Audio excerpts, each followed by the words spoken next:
The War with the Ninevites by Louis Ginzberg. The destruction of Shechem by Simon and Levi terrified the heathen all around.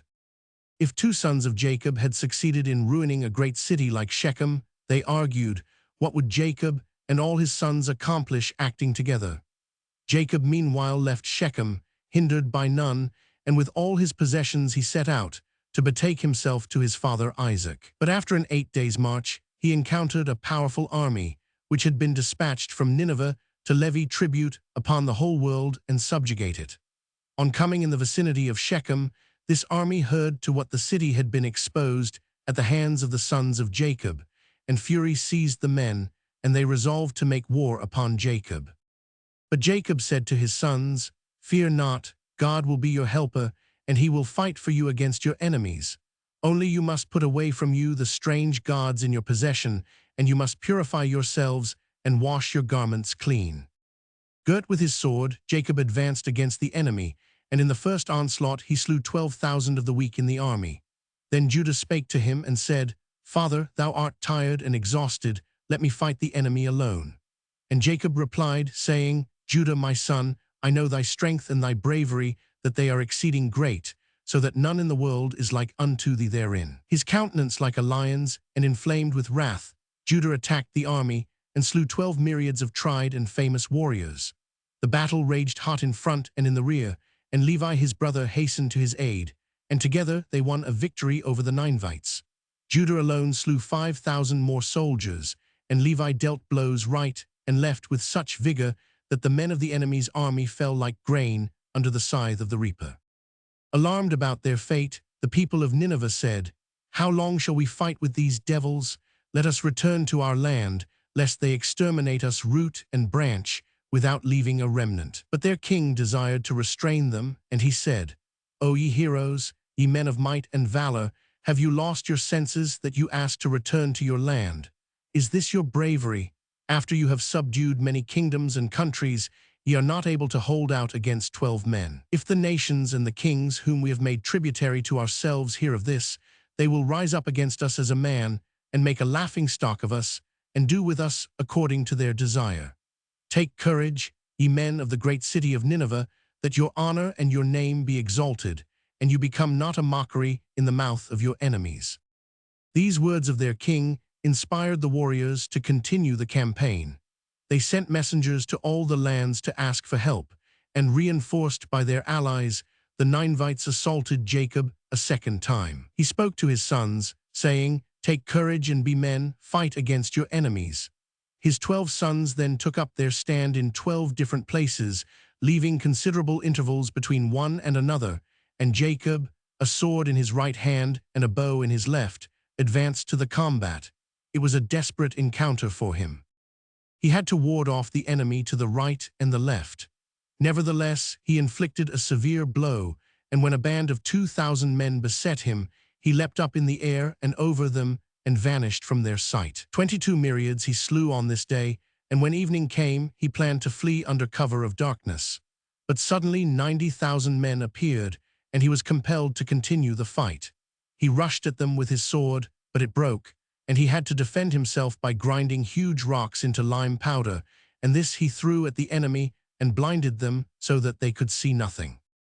Luckily, darkness was about to fall, and he could permit himself to take rest for the night. In the morning, Judah said to Jacob, "Father, thou didst fight the whole of yesterday, and thou art weary and exhausted. Let me fight this day." When the warriors caught sight of Judah's lion face and his lion teeth, and heard his lion voice, they were greatly afraid. Judah hopped and jumped over the army like a flea, from one warrior to the next, raining blows down upon them incessantly, and by evening he had slain 80,096 men, armed with swords and bows. But fatigue overcame him, and Zebulun took up his station at his brother's left hand, and mowed down 80,000 of the enemy. Meantime Judah regained some of his strength, and rising up in wrath and fury, and gnashing his teeth with a noise like unto thunder claps in midsummer, he put the army to flight. It ran a distance of 18 miles, and Judah could enjoy a respite that night. But the army reappeared on the morrow, ready for battle again, to take revenge on Jacob and his children. They blew their trumpets, whereupon Jacob spake to his sons, go forth and fight with your enemies. Issachar and Gad said that this day they would take the combat upon themselves, and their father bade them do it, while their brothers kept guard and held themselves in readiness to aid and relieve the two combatants when they showed signs of weariness and exhaustion.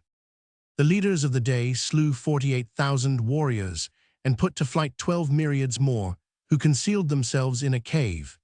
Issachar and Gad fetched trees from the woods, piled the trunks up in front of the opening of the cave, and set fire to them. When the fire blazed with a fierce flame, the warriors spoke, saying, "Why should we stay in this cave and perish with the smoke and the heat? Rather will we go forth and fight with our enemies, then we may have a chance of saving ourselves." They left the cave, going through openings at the side, and they attacked Issachar and Gad in front and behind. Dan and Naphtali saw the plight of their brothers and ran to their assistance. They laid about with their swords, hewing a way for themselves to Issachar and Gad, and united with them, they too opposed the foe. It was the third day of the conflict, and the Ninevites were reinforced by an army as numerous as the sand on the seashore. All the sons of Jacob united to oppose it, and they routed the host. But when they pursued after the enemy, the fugitives faced about and resumed the battle, saying, "Why should we run away? Let us rather fight them. Perhaps we may be victorious, now they are weary." A stubborn combat ensued, and when Jacob saw the vehement attack upon his children, he himself sprang into the thick of the battle and dealt blows right and left. Nevertheless, the heathen were victorious and succeeded in separating Judah from his brethren. As soon as Jacob was aware of the peril of his son, he whistled, and Judah responded, and his brethren hastened to his aid. Judah was fatigued and parched with thirst, and there was no water for him to drink, but he dug his finger into the ground with such force that water gushed out in the sight of the whole army. Then said one warrior to another, "I will flee before these devils, for God fights on their side."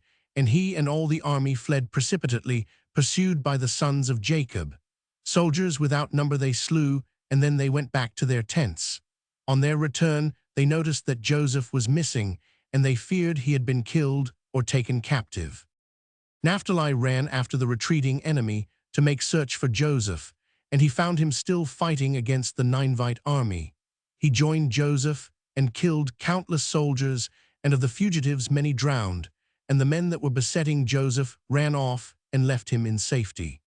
At the end of the war, Jacob continued his journey, unhindered, to his father Isaac 2:9-1.